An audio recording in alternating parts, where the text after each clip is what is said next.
A fight is always happening in the vast territory known commonly as the Mountains of Morn, and wherever the ogres are present. Whether the fight is for food, supplies, the right to rule a tribe, or even an entire ogre kingdom, the massive bulls will always find a good reason to have a scrap and devour everything. In this episode, we will go into the lands of the ogre kingdoms, following a Kislevite caravan, traveling through the dangerous Ivory Road, and we will learn about how the ogre tyrants fight and plot to decide who sits on the throne and has the right to rule over these vast territories. The new mountains gave us shelter.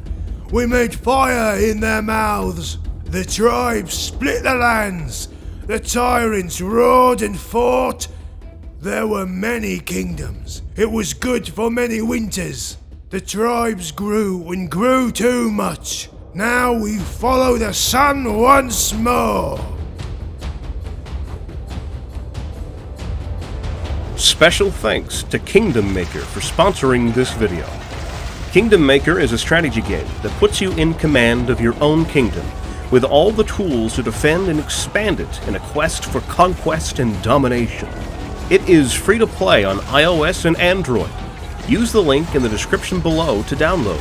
With elements of RPGs, you can create your own story, with your own cities, armies, customizable champions, and a variety of objectives to fulfill. Achieve victory by conquering foes with romance, political maneuvering, or bloody war. Your nobles can be controlled in unique ways. Use them for research, trading, combat, dungeon exploration, interacting with other player nobles, or even sacrifice them in a volcano, or wreak havoc in your enemy's keep with a mask of disguise. Kingdom Maker is free to play on iOS and Android. Use the link in the description below to download now.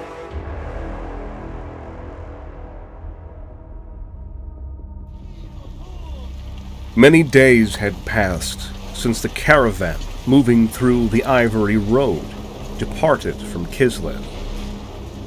The Ivory Road is a long and perilous path that connects the old world, going through the World's Edge Mountain, passing through the Dark Lands, through the Ogre Kingdoms, and up to the far lands of Grand Cathay, which was the final destination for this particular caravan. For the Kislevites on the road, passing through the territories of the Ogre Kingdoms had always been a challenge.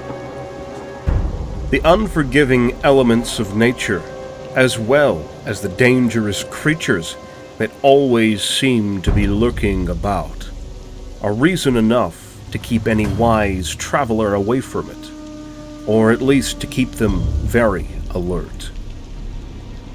Many thousands of Kislevites and travelers from around the world have been lost in this place throughout history. The scattered tribal kingdoms that live in those territories are made up mainly of ogre mercenaries and bandits. They will fight and eat any who would come too close to their dominion. Their bellies always hunger, and their temper always short. But many of these tribes offer their services for hire as mercenaries, and it has been known that even entire tribes have been recruited with hard coin and food to protect passing caravans. Luckily, the Kislevites had many veterans amongst them, including a hired band of fat ogres that would protect them through that particular section of the trip. For a price, of course. But the Kislevites made sure the ogres had more than their fair share of food, and coin.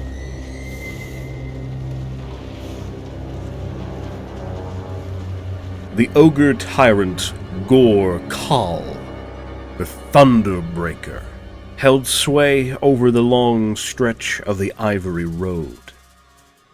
The tyrant had become powerful and influential in the area, with many ogres as followers and fighters under his command. His reputation preceded him, and the wealth he had been steadily amassing over time made the tyrant an authority in the region. The dominant tyrant sat on a massive throne located in a cave almost at the top of the mountain. Thunderbreaker had ruled over the rest of the ogres of that mountain for far too long now. At least, this is according to Ogre, the Devourer, another tyrant that had gained a reputation for eating any bull that would challenge him to one-on-one combat. The Devourer was a mighty warrior and a truly massive ogre. He had many followers and had secured some tribes to his own cause.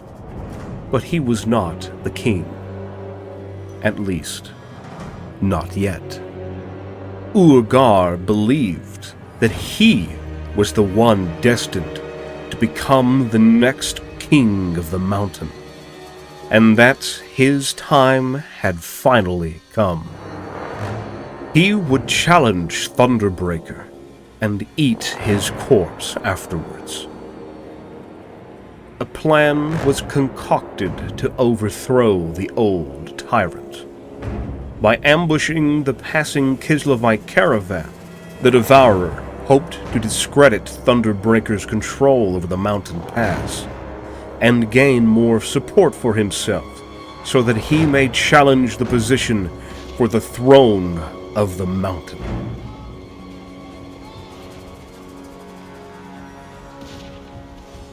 When the passing Kislevites were in range, a wave of brutal ogres broke cover and charged furiously against the caravan.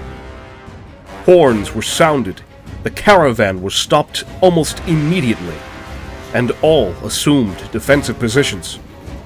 Though the defensive formations were not perfect, it was clear the Kislevites were expecting some kind of assault during their passage of the Ivory Road, and they had prepared for this eventuality. Shots were fired, and arrows pierced the air. The projectiles wounded many ogres, but very few fell in that initial volley. Not long afterward, the waves of ogres closed the distance. The bulls crashed against the defending Kislevites with a force that sent many men flying with broken bones and shattered shields, like an avalanche that descended upon the caravan. The defensive formations were quickly overrun, but still the men of Kislev fought strong, wounding and killing many of the ogres that were upon them.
Urgar, the Devourer, looked around him. Many of the Kislevites lie dead, their bloodied bodies littering the soil, while many more scattered all around, running for their lives. Some were pursued, but the majority of them would be later hunted down and eaten by all manner of beasts and ogres, if not consumed by the harsh elements of nature themselves. The Kislevite caravan was no more, and the men had been defeated. But he also realized many of his own ogres were dead too. The victory had been costly, costlier than anticipated. With many supplies to plunder, but a depleted force of warriors. Would Urgar, the Devourer, still be able to challenge the throne against the one known as the Thunderbreaker?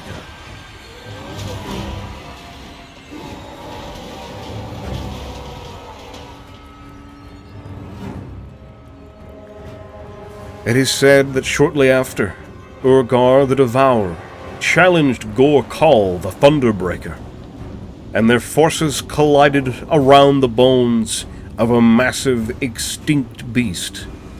Even giants, entire tribes of ogres, and massive groups of noblars played their part in the bid for the throne.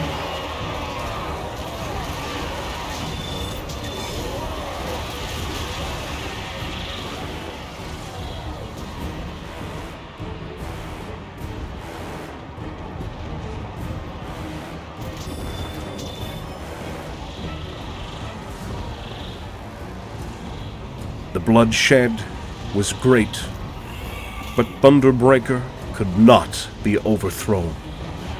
The mighty tyrant broke the Devourer with his massive hammer, and he offered the body of his challenger for the tribe to eat. That night, a huge feast was held, and many ogres from the mountain and beyond gathered. All of them feasted and gorged themselves upon tremendous amounts of food and drink, and a celebration that only ended when the sun rose the next day. The nature of the ogres is one of savagery, and to a degree, pure practicality. The hierarchy is established by pure brute force, and other signs and markings are gained doing things such as fighting and eating. Now, no one who has ever smelt an ogre will believe this, but they are an exceedingly proud race, and none more so than the mercenaries that have ventured to the land of men for money. To an ogre, his status is everything. It will dictate where in the ogre lands he will live, when he gets to eat, what his guard will think of him. In short, everything that is important to an ogre. To this crude race, might is right. Ogres go to great lengths to illustrate their prowess, although an ogre's status can be quickly assessed by his physical size and the dimensions of his gut. Their battle scars, huge bellies, battle paint, and their size are traits that are regarded with a high status. What comes from this is a kingdom of incredibly strong and relentless warriors that will stop at nothing until they achieve what they set their sights on.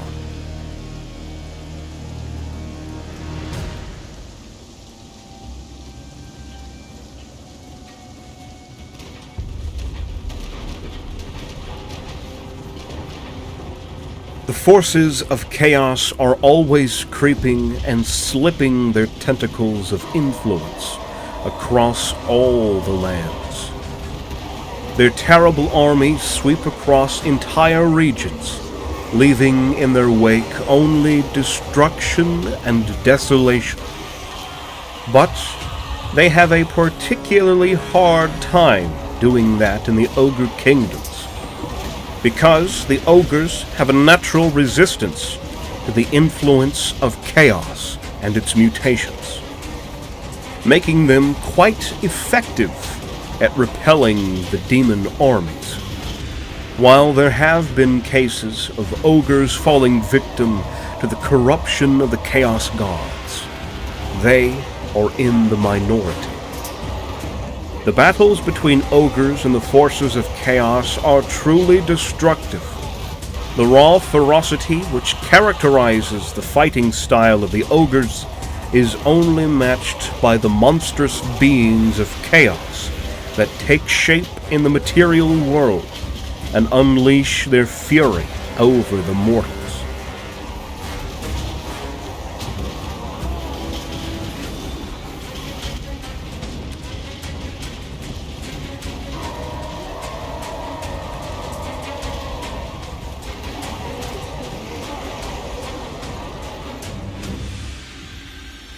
Orcs and goblins infest the area too with their presence, always eager for war and violence. These savage tribes of greenskins will often fight amongst themselves for the sake of just having some combat. Only the biggest and hardest of them all will lead entire tribes from battle to battle, keeping the momentum of the greenskins going in a never-ending rampage. Black orcs are oftentimes found there as well. They are the hardiest of the brutal greenskin tribes, and are the ones that most of the time have the best equipment and the biggest weapons at their disposal. You let this orc rampage through my lands without giving him any bother. That stops now! This battle's gonna be huge! That ain't no lie. And no one lies better than me. I brought this git here! Now, we're gonna swallow him whole, chew on his eyeballs, and throw his nads into the fire mouth! Right, let's get to it!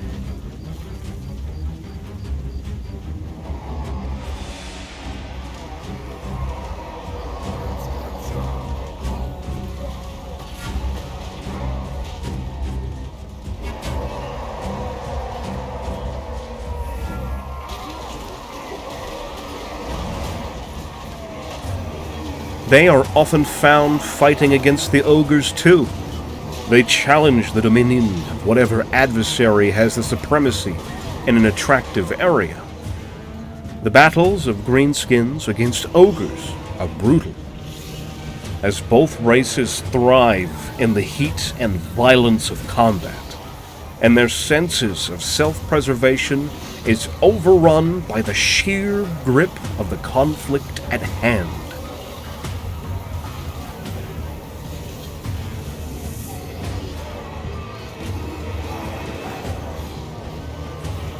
But the most common types of fights in the Ogre kingdoms and the Ivory Road is amongst the massive ogres and the many creatures that they have managed to take under their command. The ogres are the ones that truly have control over these lands. Mighty and brutal tyrants rule over their kingdoms. They are always making war against each other, killing, looting, and devouring everything before them as a tribute to their ever-hungry god, known as the Great Maw. It is said that as the most powerful ogres tend to sire the strongest offspring, a tyrant's fiercest challenges often come from his own progeny. This makes for a generational cycle of violence, where a tyrant eventually faces his most ambitious son in a challenge, and to remain as ruler, he must beat down and eat his own rebellious offspring, or be eaten in turn. Due to the nature of the ogres, they find this normal, and they speak proudly of relatives who put up a good fight. Another race that has lost domains to the ogre kingdoms is the faction of the dwarves. A once proud and mighty authority that ruled across the entire range of the World's Edge Mountains. The dwarves now seek to reclaim their lost holds. Many of them lost to the ogres, to other races, and even to nature. You can watch the history of the lost holds of the ancient dwarves in this episode.